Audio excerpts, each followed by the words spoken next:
Welcome. In today's video, I will be showing you how to create new fixed price and auction style listing templates.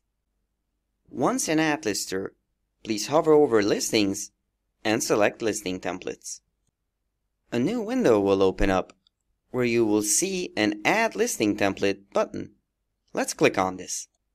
This will take you to the Listing Template Setup page.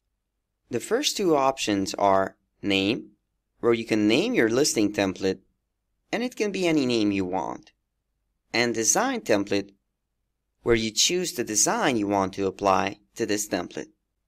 After this, you have the eBay listing setup. From here, you can select what type of template this will be: fixed price, auction, or classified. You can also set the duration of each by clicking on the duration dropdown.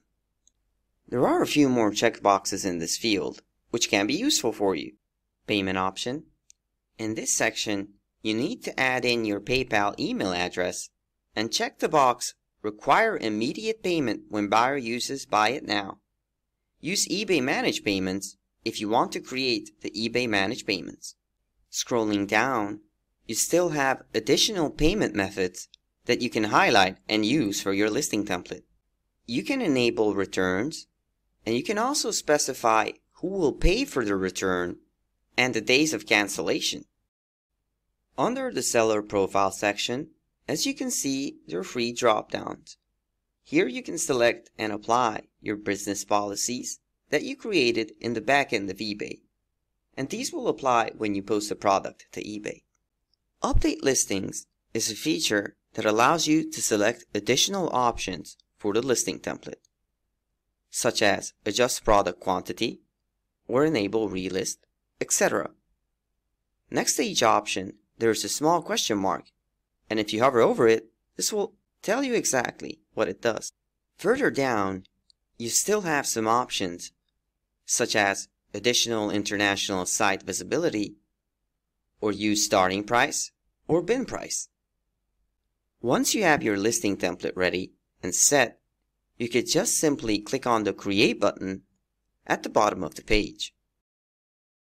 Also, a good thing to remember is that if you make any changes to the listing template, you will need to revise your listing with the postage option, as everything that goes in the listing template needs to be revised with the option. Also in the listing templates, you can set up your watermark, but this feature comes with an extra cost. I hope this video was useful in explaining how to create listing templates. If you're interested in AdLister and all its features, feel free to go over our library of videos, visit our websites in the links below, and also don't forget to like the video if you found it useful, and subscribe to our channel if you want to stay up to date with future videos. Thank you for watching.